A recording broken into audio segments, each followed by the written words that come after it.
Guys, welcome to another show. Guys!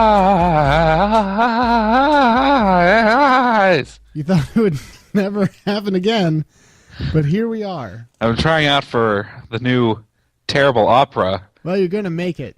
You're going to be first in line. The first seat, first tenor, whatever it is. Thank you.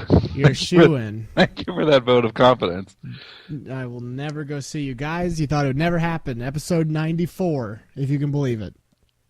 I certainly didn't. Still don't. This episode's going to be like a mythical thing. It's never going to actually come out. That's the secret. Dude, lost episode. Which is a shame, because this is going to be our best episode ever. How ironic is that? Tom C, let's just not... Oh, by the way, I'm D. Marks, my good friend Tom C. Hello, everybody. We're hosts of this video game farce. Arguably, I'm the better one. I would say that I'm the best of the two, which is grammatically incorrect. But nobody would argue that I'm the best of the two. That's the other thing. I hadn't heard that, actually. It's true. We both would argue it, but we would both be able to argue it, is the key. Anyway, after that great intro. Incredibly fair. So can I go first? Yeah, man, take charge. Grab the reins. So guys, we didn't do a show last week, so I'm going to talk to you about something that happened last week, but not right now because it's not important compared to the thing I'm going to actually talk about, which is the fact that last week, not 2 weeks ago. Throwing a curveball at him. Not 2 weeks ago, but last week, Dark Souls 2 finally came out for PC. What? It's a big deal is what it is. So, guys. Tom C., you enjoyed games in the past. I bet this one was just another disappointment, like Rome 2 was. I bet you hate it. Well, that's not true at all. I'm going to tell you that right now. Here's the thing, guys. You know my policy is different from everyone else on Earth for some reason, in that I don't look up anything relating to a game I'm excited for.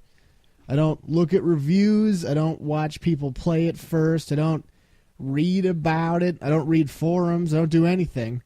And with Dark Souls 2, there was a real ability to do that because people were already playing it before the PC release, because it was on that PS Triple.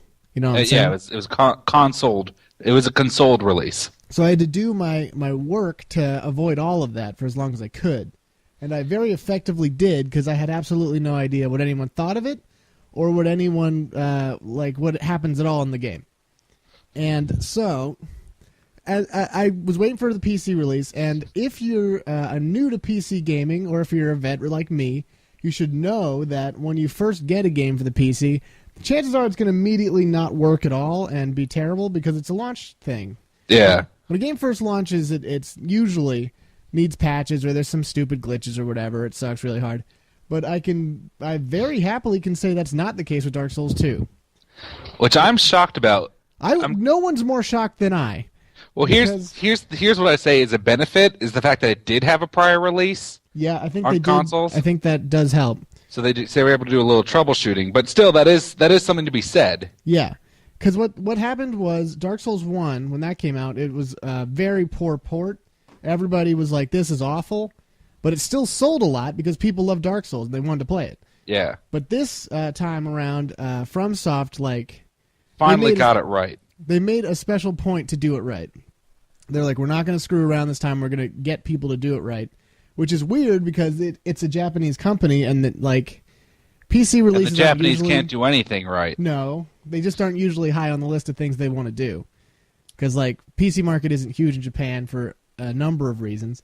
But they decided to give it the time of day and really focus on it, which really, really shows, because immediately it works perfectly. It looks great. I never have any frame issues ever. When I first put it on, it immediately noticed my ridiculous resolution of 5760 by something, which was ridiculous. And it'd just be 1080, because you still have 3 monitors. You're right. Sorry, I didn't know you were a resolution wizard over there. Apparently. But it immediately worked flawlessly without any effort, and I don't even know how to react to that. Guys, do you realize how speechless Tom C is right now? Can you hear it in his voice? Dude, after Rome 2, which was made by Creative Assembly, a PC-only company, they couldn't do anything right. It was the worst launch of all time, and they still haven't patched it right after all these days. It's okay, but It still runs like crap. I don't Guys, understand it's weird he's not even exaggerating at all. Like, it was terrible at launch. it was just awful. it was unplayable. I don't understand how Dark Souls 2 comes out and is flawless, like completely and utterly flawless. Like, you know how you always are like, oh, let's play a PC game because it's going to be better, but then it secretly never is, and you have to work for it to be good. It's like not even true. It's just better right out of the box. It's just good.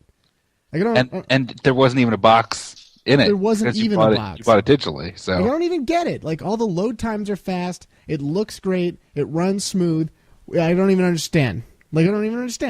But that's not why everyone's here. Nobody cares about this part. Guys, if you're I care a little bit. Well, a little bit. But if you guys are like me and you don't want to know anything about the game, you should probably stop listening because I'm going to talk a little bit about the game, obviously. So, this game is like Dark Souls 1, but it's the second one. Those of you who do not know, guys, I've never played. Tom C's a huge Demon Souls / Dark Souls fan. We call it the Souls series. The Souls series. He's a soul brother. That's what I would say. Soul man, I would say. Yeah, soul man. I have not played them. They're not. I've never just really gotten into them. I'm sure I would like them if I did, but it just never happened for me. I have no idea why you don't play them. Actually, I do, because you don't have enough time. D. Mark's too busy wheeling and dealing and junk. It is kind of a commitment. Yeah, so a lot of people are turned off by how hard it is. I will tell you this game is hard too. Here's the problem, is I occasionally have been scrolling through forums now after the release, and I will like occasionally get like a glimpse of what people are saying. Yeah. Which irritates me because, first of all, every thread on every board is like, let's complain about the game because we just like complaining. And so the one that I saw was like, this game is a step back, which is the most outrageous claim anyone's ever given in the history of the world. Because, like, in nearly every way, this game is improved. Like all the animations are smoother. Everything looks really amazing. Just in general, like, everything is cooler, and I don't know. I just don't know how anyone could say to step back. But how much is changed from the original Dark Souls? Okay. Like, I'm assuming the gameplay is mostly the same, right? Yeah. It's basically like there's a bunch. Like, here's the deal. It's hard to explain without getting into too much detail about technical crap, which nobody cares about. But like, there's like a little bit of change in like the combat, but like mostly it's just a new place. It still feels new because of the changes in combat, but like the reason you like a Souls game is because of the combat system, which you want to remain mostly intact. Right. Because that's why you're there. Most people would have said, oh, just put Dark Souls 1 completely into a new area and we'd be happy, but they did change around a little bit of things. There's a lot of tweaking in some regards. There's a lot more focus in this game on covenants and multiplayer, which I've been avoiding because I like Souls games as a solo experience. Although I have found it useful on occasion with some of the bosses. I've noticed in this... Oh, by the way, in relation to that, the way multiplayer is optimized, like for getting into a multiplayer thing or like summoning things, like you may have played Dark Souls 1 and been like, I'm going to summon someone, and then it never worked in the history of your play. That has never happened for me in 2. Every single time I've tried to do anything online, it immediately works, and it like works flawlessly with almost no lag somehow. Which you might say you might say is because there's more people playing it right now because it's a launch, which is a good point. But still, there was a lot of people. Well, it still leaves a good taste in your mouth, because if it was a launch game and then it still didn't work and like that gimmick wasn't functioning, then it's not something you would go back to. That's a really good point. It makes sense because this is a launch thing that's already working flawlessly. Like, it's not like I've played launch multiplayer games that like the servers are down or whatever right off the bat. It's always something stupid like that, except for in this game, which just works great, and I don't even understand it. I don't understand. Like, I don't even understand. Here's something that people are probably complaining about.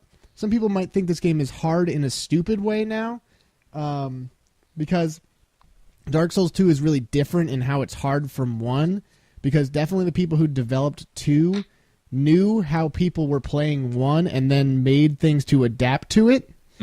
Like, for instance, now parrying and backstabbing are both a little bit harder and the timings are much more tight, but the rewards are like way bigger if you do it right, even though the timing is much stricter. But also, the key about Dark Souls 1 was that you always wanted to get people alone and kind of lure people out just so you can do one-on-one fights, because that's the only way you're going to win. Yeah. But In 2, there's like a significantly higher amount of ambushes and areas where it's much harder to fight people alone, and you're going to be attacked by people like in groups. And so you kind of have to learn how to evade better and kind of go into cover situations or just avoid in general. Or like you almost need to have projectile things in a lot of cases because like luring out's way harder. And it's just now people are going to complain it's too hard or like it's poorly thought out when instead you have to kind of think of a different way of fighting things and approaching obstacles, which I like. Because that changes the battle system pretty significantly when you have to focus on different things other than, well, I can be a super good fighter if I just learn how to parry or riposte or whatever all day. Yeah, which was kind of your thing in 1. It's everyone's thing in 1 because that's the most effective strategy all the time. But like in 2, your main focus has to be understanding the environments and understanding like bless you. Sorry. Just focusing on everything at once and being aware more than just getting people to the big square and then fighting them one-on-one. But I like the big square. The big square is great, but you know what I mean. That's the name of my new it's the name of my new 50s hipster bar is the big square. I didn't like it, now I do like it. Thank you. I worked really hard. Anyway, I've also heard people complain the bosses are a little less creative or maybe easier in this one. I'm not sure how I feel about that just yet because I've played... How far would you say you are in it right now? Just like on a guess. Okay, here's the deal. I've played for about 7 or 8 hours right now, maybe 7 to 9 hours. Okay. The game's only been out since last Thursday. It is currently Monday, guys. But I've fought maybe 5 bosses so far. The story of the game is that you're an undead or whatever, and you're trying to relieve your curse, like every other Souls game. And so you're trying to visit this king in the land of... I already forgot what it's called. Langdrek? Arelek? I forget what it's called.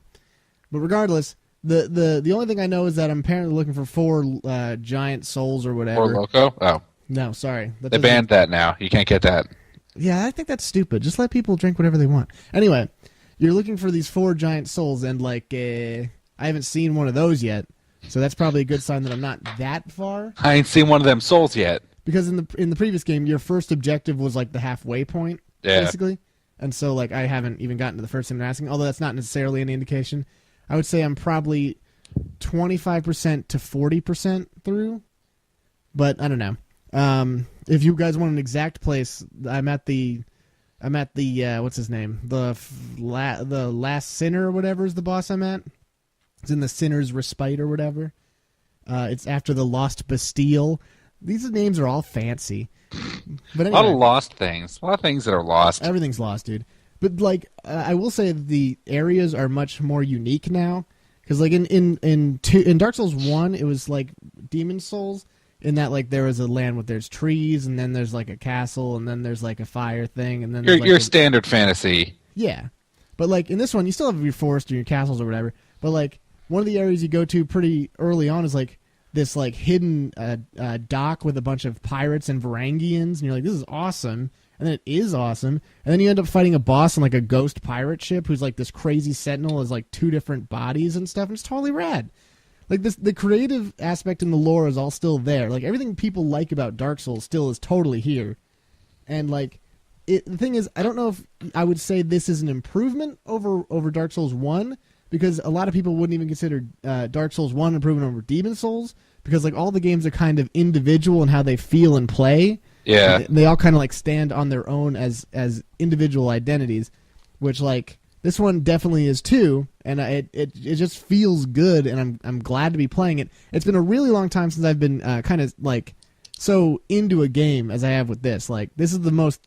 I can't think of a game that I've played, like, I've been wanting to play, like, as I'm working and thinking about it all day. Dude, do you think people would have less problems with it if it weren't called Dark Souls 2? I think only stupid people have a problem with it. Do you think those stupid people would have less of a problem if it wasn't called Dark Souls 2? Probably. Because, like, what was I going to say? Because, like, that's the, like, I know that's a lot of people's complaint, like, about, Bioshock Infinite is, like, you know... If you didn't... called Bioshock, but it's not really, like, related to the Rapture or anything. Yeah. Until except you find it totally out later. is, but... Yeah. Yeah. They're just mad because it's, like, a different style of game. And people are like, oh, well, it's not the same thing as Bioshock 1. You're like, it's different though. Yeah, the thing is, there's still a chance that these, first of all, the worlds of all the series are connected in some kind of way, but like, you don't know how directly 1 and 2 are connected, and I think that's something you'll find out as the game progresses. Did you meet Elizabeth yet? No, I'm talking about something else. Oh, sorry. But anyway, I wasn't paying attention there for a second. No, I'm sorry. But like, I can't see anyone legitimately claiming this game is like worse than 1, or like in some way like not, or some way not a quality Souls title, because it totally is, and like, I don't know, I'm really enjoying it. Well, it might be a case of like bad, just like a sequel not living up to the expectations that someone has of a game. Like yeah, I don't know how anyone could feel that way. I'm just trying to put out theories. I'm not putting words in everybody's mouth. If anyone out there has this opinion, I'm trying, or they're worried they're going to have this opinion. I don't know how you would, because I am a huge Souls fan. I've had hundreds of hours in all the games, and I just don't feel that way. It could be that I was super hyped that the game was coming out, but like, I really don't see it any like flaw. Like, I'm sure there are flaws, but I'm not really like seeing it. Like, it feels just as good as the other ones. Well, that's good. It is good. But I don't know. I probably forgot about some things I was going to say. So I'm going to quick hit the other thing I was going to say, because we only have like 4 minutes left in this segment anyway, because I was jibber-jabbering the whole time. You're a Jabberjaw, the shark. Yeah. The Hanna-Barbera shark. What was the name of that dune buggy? Remember that? I don't remember the Doom Buggy.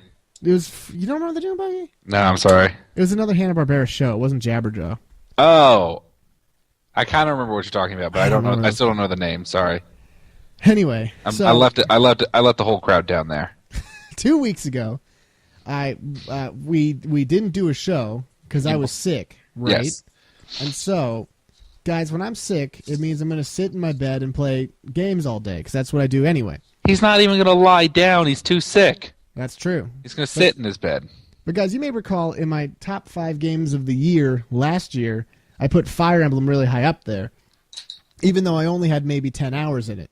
And so I really got a good chance 2 weeks ago to sit down and play it even more, and I played it for approximately 17 more hours. Maybe, like double the time. But for anyone who wants more... Played it for approximately 1 billion hours. Dude, first of all, it is unbelievable that game is lasting that long, because like that was never the case of like other Fire Emblems, which is going to be the point I'm going to make here.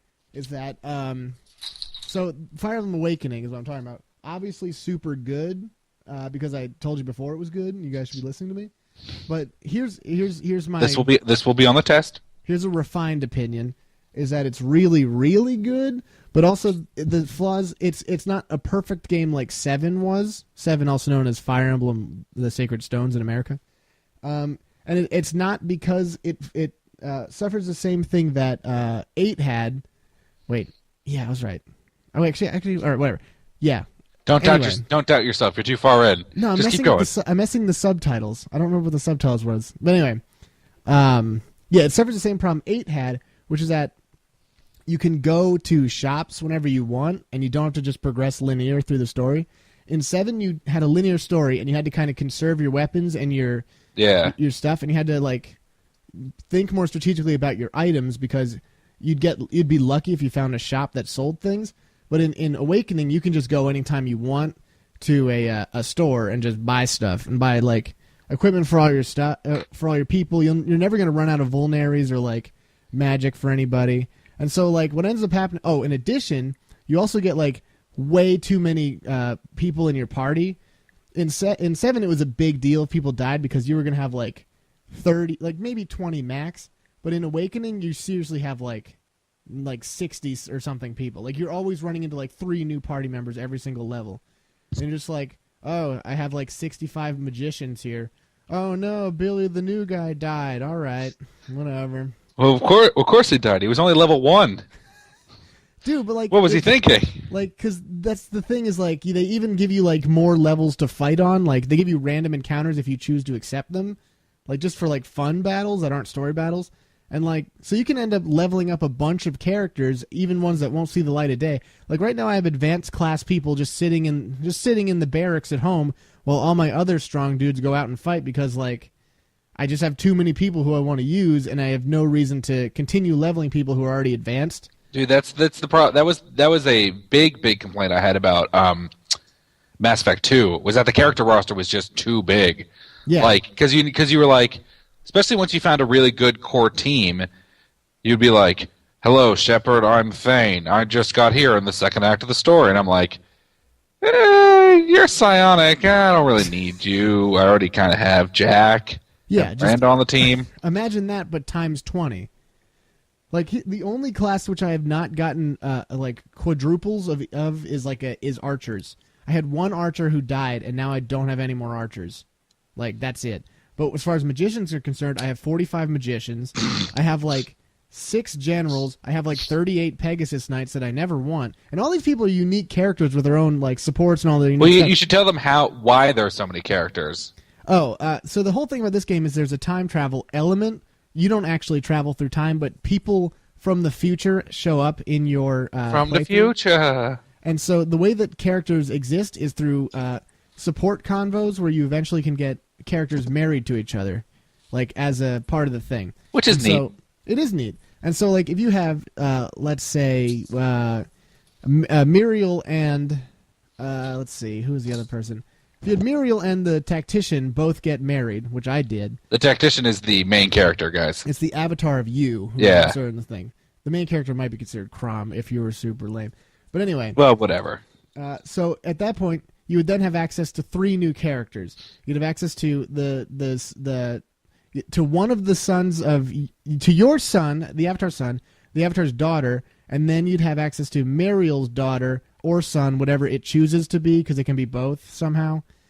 But like, there's a male and female version of every child, which I don't know how they determine that. But like, those are all characters that can exist that you're not going to care about. But like, there's just another thing. Like, there's just so many characters that you're going to want to use. But so what you're saying is that this is the most pornographic game released since Custer's Last Stand. Yeah, because it's graphic scene every time a character gets married. Yeah, I would assume so. I'm just saying, this game suffers a weird problem of having so much content that it almost breaks the balance. It's content overload. I get that. Like, because the reason those other games were perfect was because they were perfectly thought out in how you had to progress. And it's not that these games aren't fun or difficult. They are difficult, but like, the stakes are way lower when you have access to all this stuff. Well, at least it's something new. Like, I appreciate, like, it's one thing to redo the same thing over and over again, and that works fine.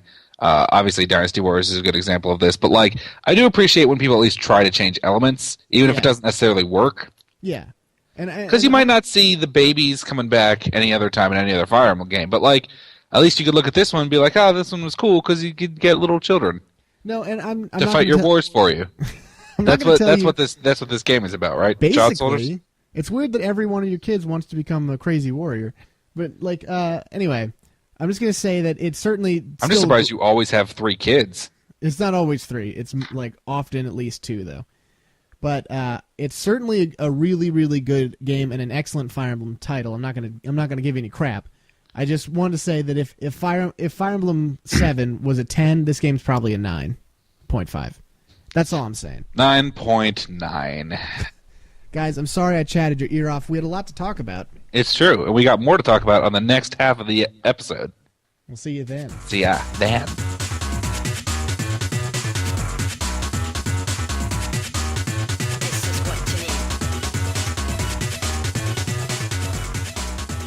Guys, we're back. Guys, welcome back. I know you missed us. Of course they did. Guys, we appreciate did. Being here with us. We appreciate you going to the sites of all of our sponsors. Yep, every single one. Supporting the people who support us. I hope they support themselves, because they support us. Think about it. I don't need to think about it at all. That Good. was clear as day. Good. So anyway, how's it going over there? Things are going great, Tom C. Listen, are you honest about that? Oh, I'm for real honest. Listen, some people, they say they're doing great and they don't mean it.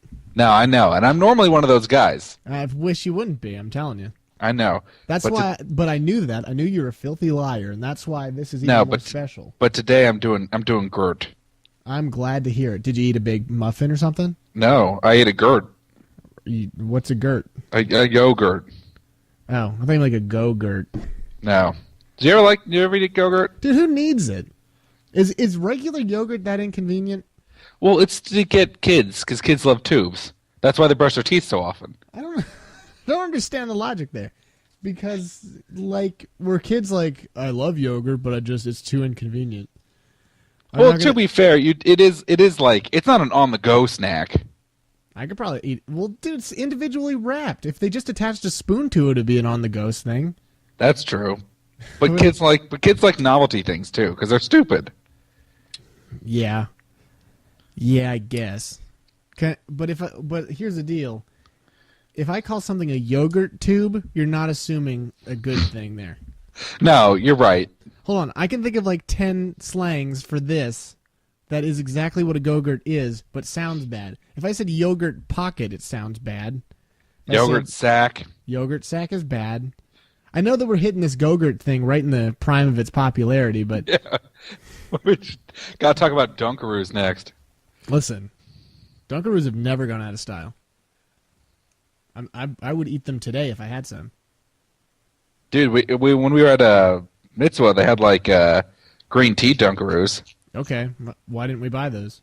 I don't know. Do you have green tea Kit Kats? Yeah. I have not had those. I had Baz bought them one time, remember? I don't remember that. Anyway. I think it was at Oticon. Probably. People are crazy at that place. Yeah, that's true. Anyway, guys, welcome back to segment 2, the part where we don't talk about video games. Segment B2, Article 3. Yeah. Which is post-yogurt talk, pre-end of show. In the charter. Yeah, that sounds about right. So anyway, what have you been up to? Well, Tom... We haven't talked for months. I know. Well, Tom, I've been playing some of the Vidya. Which is weird. Everyone knows... You swore off them for Lent, you told me. Well, it's not Lent anymore. I know. Lent's over. I know. I know that. I'm the Pope. Mm-hmm. Right. I think everyone knows that. It's no surprise that you're not surprised. Because it's not like there's ever been a Pope they kept secret. No, that's true. Did you hear that they canonized John Paul II? Really? They shot him out of a cannon? Yep. Shot his dead body out of a cannon. Is that a Catholic thing, or was that his circus roots? Probably a little bit of both. All right. It's to honor both, clearly. Okay. Yeah. Well, what an honor it is, I bet. Yeah, exactly. But yeah, I've been playing some of the Vidya. I've actually been playing a kind of game that I don't really go in for all that much, which is a multiplayer online shooter. Can you give me an example of one? Well, I'll give you the example of the one that I'm playing. It's a new game. That's a good example. Right? It's the best example. It's a new game that's fairly recent. It just fairly recently came out. It's called Tom Clancy's Ghost Recon Super Phantom Operator hack. The word super is definitely not in the title. But I will. It's elite, not super. Elite. Yeah, obviously. We don't have any super soldiers, but if we have elite soldiers, everyone's okay with it. Yeah, exactly. Sorry, my bad. Somehow how that works. Yeah. Anyway, so I've been playing Tom Clancy's Elite Ghost Super Squadron. So I know it's terrible right off the bat because it's free, right? Of course. That's how that works. Yeah. It's free and it's not War Thunder, so it's definitely bad. Well, here's the deal. It's fun.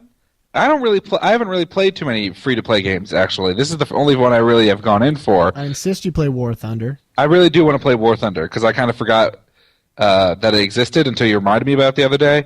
Yeah. So I do want... It's like, by and large, the best free-to-play game ever. But I do really want to get into that, but I started playing this because our good friend John was playing it before I was. Mm-hmm. And I thought he got into it because of you. Well, he tried it out one time, and I saw he was playing it, so I also tried it. Smart. It's good. I quite enjoy it. Well, you have 130 hours in it. Yeah. That's a fun little glitch, guys, is that the Steam app doesn't terminate when you close it. So if you close the game but you still leave Steam open, it counts as though you're still playing it. So it says I have, like, what? Let me check real quick. It's probably 40. It might be 30. 58 hours. Yeah. When I don't have anywhere near that much. Are you sure? You sound like you really love the game. I do like it, but no, I don't have that many hours in. Well, I tried it too, and I will agree, it's not bad. For a free-to-play game, I think it's quite fun. I will tell you this, though. It is a third-person game, which is weird. Well, here's why I like it. Because it kind of reminds me of the old Metal Gear Online. Like, it reminds me a lot of that. Right. And I really did enjoy that when it was still a thing, which apparently it's supposed to be coming back for 5, but who knows if that's going to happen. I mean, 5 already came out. It's called the Ground Zeroes. I meant real 5, not fake 5. I think you mean 6. That's what they're going to call it. I don't think they're going to call it that. Sorry, I just made that up. I know. That's why I called you out on it. I feel embarrassed now. Good, you should. Anyway, I definitely wouldn't spend money on this game. It's not that good. Would you spend $60 on it? No. $20? Nope. 10? Maybe 10. All right. If enough of my friends were playing it, I would maybe spend 10. The only time I played it really was with you and John. So which was fun. I had a good time with that. I had a good time with it too, but I feel like that's the only environment I would like it. Yeah, I think that's fair. So let's talk a little bit about how the game works. Okay. Which I'm going to have you do it because you have 150 hours in it. Yeah, approximately 1 billion hours. Yeah. Or what attracted you to this game, at least? Well, like I said, I only really tried it because our friend John was trying it, and I figured I'd give it a go. But that wasn't the only time you played. You kept playing it. But that's what I was gonna not embellish. Well, I'm gonna keep cutting you off until you do it. Okay, good. I mean, it's probably the reason I'm just playing is just because it's not something I would normally play, and since it's free, I can just kind of like not really care and just play around a little bit and not really care about what happens. Right. I'm fairly good at it, I think. I normally have a pretty good KD spread. I think I'm a good team player. I do have some problems with the way that the classes work. Which so far nobody even knows that there are classes. Yeah, which is what I was about to go into right now. Because there's 3 classes, guys. It's very much a rogue warrior mage kind of deal. You have the assault class, which is soldiers. You have recon, which is your rogue, and you have support, which is like your mage. And each class has access to different kinds of weapons and like cool Halo type things that you can do. That's the best way to describe it. Yeah. Recon can go invisible or do enemy scans that sees through like walls and obstacles and stuff, which is wildly useful. Which is incredibly useful. No, Recon's the best class, and we're going to get into that in like 2 seconds. Assault gets an awesome like heat laser and cancer beam of sorts, and a riot shield useful for being killed with. Which is shockingly useful. Yeah, you're like, oh, who cares? This is just a shield, whatever. But then it like every time you get hit by it, you're like, why am I not using that? Yeah. And then the support has the it has a bubble shield type thing, which is really cool, and it has the ability to perform an EMP, which not only stuns your enemies but also disables all of their like class abilities. Which is obviously great. Yeah, so that's pretty cool. Except you're going to pick the bubble shield every time, so why would you even care about that? Yeah, bubble shield's pretty rad. I play support mostly because I do like the bubble shield, and that's just kind of the role that I tend to fall into in games. But I should be playing Recon because Recon's obviously the best. And I'll tell you why, guys. Because the weapons in that game are not very balanced. So, like I said, each class has access to 2 different weapon types. Assault gets shotguns and assault rifles. Recon gets submachine guns and sniper rifles. And support gets light machine guns and shotguns.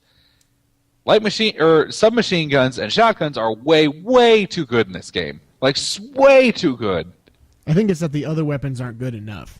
Well, unless you're pay-to-win bullshit and you're buying your 50 caliber sniper rifles that kill you instantly if you get shot in the toe. See, that's the one thing we haven't really mentioned yet is that there is pay-to-win mechanics in this game. Oh, there really are pay-to-win mechanics because, like, every time you get killed by something that you see that you know was on special on the store, you're like, you didn't earn that, friend.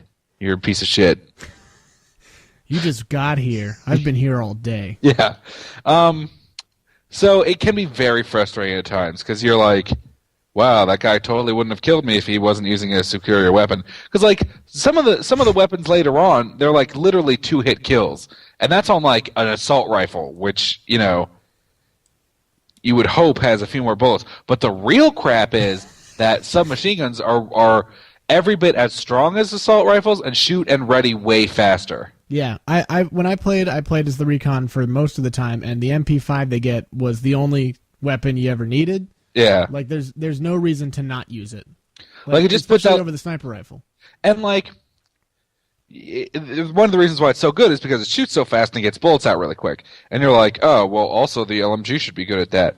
And you'd think so, but the problem is that even if you're standing next to someone, you're not hitting anything with the LMG because the recoil is ridiculous. Yeah, and there's no benefit of using it ever. Yeah, whereas a submachine gun, like, the recoil is bad, but it's like manageable, so in close quarters combat it's extremely useful. Yeah.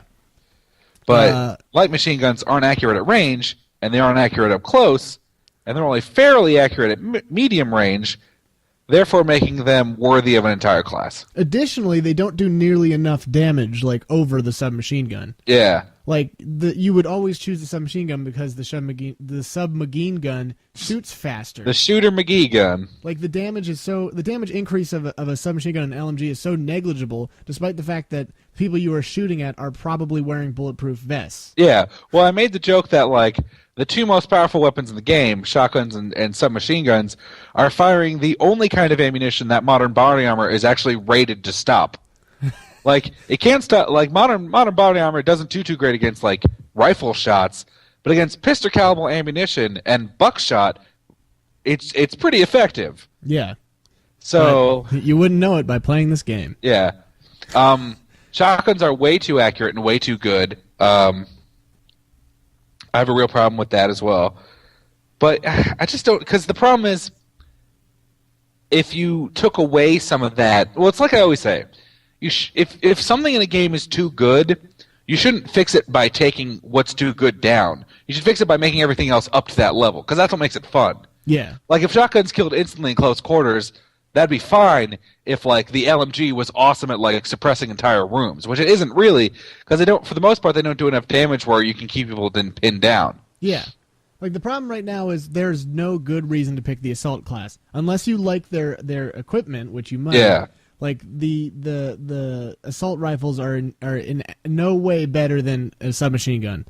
Like, never I mean, yes, they start out with more health, but that's but you can buy enough, like, armor packs that'll bring, like, I've seen snipers that have more health I've seen recon that have more health than assault classes. Well, it's still like negligible, because when you die in that game, you die for, like, if you're gonna get shot once, you're gonna get shot 10 times. Like, yeah. Because that's just because you're in the wrong position. That's how it is with all these first-person shooter games. Yeah. You don't die because someone got off a quick shot and knocked you out. You got shot because, like, you were in the wrong place. You walked around a corner that somebody was hiding behind. And they're gonna hit you anyway. Yeah. Yeah. And so that's just how it is. I mean, there is differences between the classes and whatever, but when the fact that the one class can see through walls and also has SMGs, so you're just like, okay. Yeah. I really did have fun with you guys, but the thing I do like about it is that it does. I do very much get that it's a game that really, really promotes teamwork, because like a well-oiled machine of a team, which I have fought against many times, is totally unbeatable. Because you'll have recons either sneaking behind enemy lines and wreaking havoc, or using their ability to see through walls to highlight enemies, so that your support can. Or your assault can either rush in with their shields or keep them pinned down with the heat laser, or your support guys move up with their bubble shields or, like, distract people. So, like, a really good organized team is a lot of fun to be in. Like, that's what really makes the game fun for me, is the times when your entire team coordinates on a push and, like, or a defense, and you really use the classes, like, not interchangeability, but cohesion. You use their cohesion to the best of their ability, and that's what makes the game fun for me. Yeah, I mean, when we played just you, me, and John, that's kind of what we had a little bit, because there was times when maybe one area would be blocked off by sniper fire, and I would go around and try and snipe out the guy while you would use a bubble shield, and you'd both run through the area. Yeah, exactly. Cool. That's what makes any of those kind of games good, though. But this game benefits from it more because of how cohesive the classes are, like you said. Yeah, and I think really negative point I have about the game, which I can't think of why they would have chose to do this for any real reason, in that you can't change classes once you're in a match. Yeah, I cannot do. think of any real reason why this should be good. Here's my thing. They offer you a little bit of a warm up time before each match, and you should have I'm kind of okay with not being able to switch in the middle of a game. But if you're playing if you're doing like the warm up round, at the end of the warm up round, if you decide you want to change, you should be able to change. If you're like, especially if you haven't done a map before and you're like, all right, I just want to look around and see what my options are. You scout around the map a little bit. You're like, okay, this would be a really good Recon map. So after the practice time is over, I'm going to go to Recon. Or I'm going to go to support. But you can't do that. The point of class-based games like this is that you can pick what class will do well in the battle and then change accordingly to what will assist your team. In this game, like, what if everyone just picked Recon? Like, that would be it. You wouldn't be able to just fix it. Yeah. You'd be like, okay, now we're all this, and that's it. Like I kind of understand what you're saying, but there's really no good reason for it. Yeah, like, no, there really isn't, and it does bother me a little bit because I would have definitely preferred the ability to change classes over the not ability to change classes. Because like you said, there's no reason to not have stuff in a game. Yeah, I can't think of any reason why they would have chose to do that. Yeah. But I will say this: there's neat aspects of customization, like gun customization and like armor customization. But there is not customization of handguns, which is stupid. I think that's coming in a later patch. Well, dude, also handguns are so like they need to patch handguns entirely because handguns look awful. Like they're graphically terrible, and also the animations don't exist. Well, like also they straight up lack animations. No, it's really funny. Which is because I think most of the guns do too. Yeah, it's because the game is still so early on, but that's like ridiculous. Like it's just it's definitely not a super pretty game, and it's not like it took me a bit of effort to get it to work on my computer, which should never take any effort. Because it saw that I had a super big resolution and got scared and ran away until I literally unplugged both of my side monitors, went into the settings, went into windowed mode, and then changed it to that. And now I can plug the monitors back in, but I can't ever take it out of windowed mode or else it screws up again. Because what happens is the icons for spawning and for like actually picking certain things are all on different screens. And like when you click on something, there isn't an icon there to click anymore. Like, it's totally goofy, and like the fact that nobody checked that's outrageous. I understand not everyone has to deal with my crazy resolution life, but like you should be able to see that from a mile away. Yeah, no, I get you. Just saying. But that being said, it's a fun game. Yeah, it's definitely fun. I had someone when I was playing the game, someone asked me, I was like, yeah, it just feels a little generic, and they said, what are you talking about? There's no other game like that. And I was like, okay, there is. First of all, that's not what the word generic means. But also, this game is very similar in feel to Battlefield 2142, in that it's like future right now-ish. Future, yeah. It's what's known in the as a trope as the future of tomorrow. Yeah. The very near future. Which is why it's like we complain about this too, but it's not really related. The fact that the strongest gun in the future, quote unquote, is the AK-47. Yeah. It's technically an AK-101, I think, but it's still. I don't even think that's true. It might be a 74. Regardless, it's like it's still stupid. It's still really stupid. Like I get it, like, but I don't know. It reeks to me of trying to get a Call of Duty audience of people who are like, oh no, there's no question that it's trying to get a little COD action. Yeah, but that's like because it feels a lot like if you mixed Halo and Call of Duty together. That's what it feels like to me. Yeah, except infinitely worse. Like it absolutely is not comparable to Halo in any good way. But I'm just saying, it's fun. It's free to play. Yeah, well, that's the thing. It doesn't cost any money. It costs you 3 gigs to download. That's the cost. Yeah, but like I said before, my problem with free-to-play games is now I compare them to War Thunder, which is outrageously good. But it's not the same. But it's not the same game. I know. That's not a fair comparison. I don't think. All free-to-play games now have to go up to that golden standard, though, as far as I'm concerned. Of games that are so good and free that I would want to buy them, which I totally would. Okay, well that's fair, but I think I still, they're not the same game. I'm saying that again. I know that. It's probably did I mention that they're not the same game? It's probably the best free-to-play first-person hybrid shooter in the future with Tom Clancy's name on it. That I don't think you can give it any more higher praise than that. Can't do it. Nope. Guys, if you want to give us high praise, I suggest you rate us on iTunes. That's a great way to praise us. Which so far no one has listened to my suggestion, but that's okay. If you're a little bit more shy and you don't want your review to be seen by everyone, you can just email us it. Just whatever, man. Tell us how you feel about it. I don't care. Or you could comment on this video on YouTube if you're watching it on YouTube.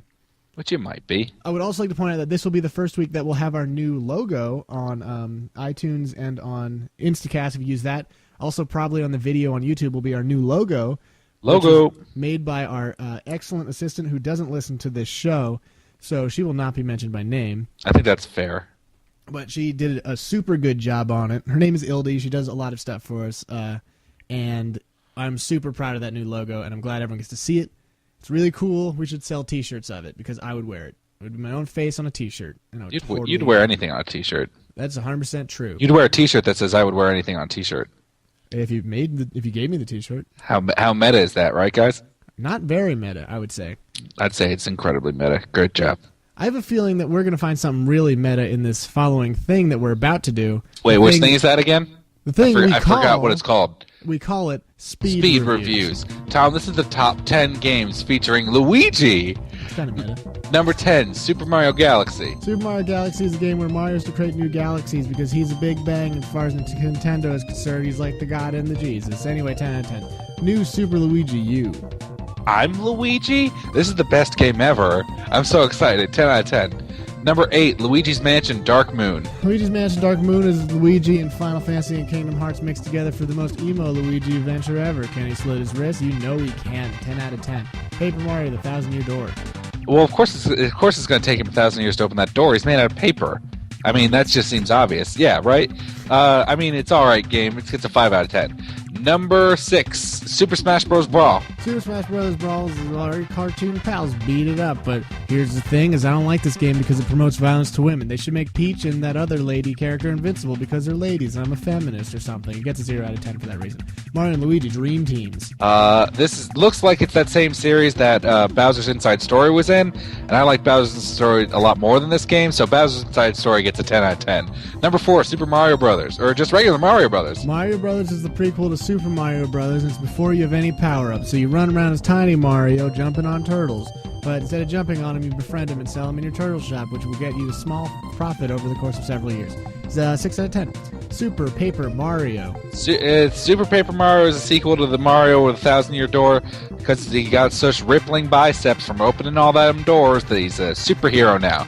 Gets a 7 out of 10 for being a pretty good sequel. Number 2, Mario and Luigi Superstar Saga. Mario and Luigi Superstar Saga is the same kind of game that Bowser's Inside Story was, except it's not Bowser's Inside Story, so I give Bowser's Inside Story a 10 out of 10. Luigi's Mansion. I feel like this was kind of a cop-out answer. I think so, too. Yeah, because, come on. Come on.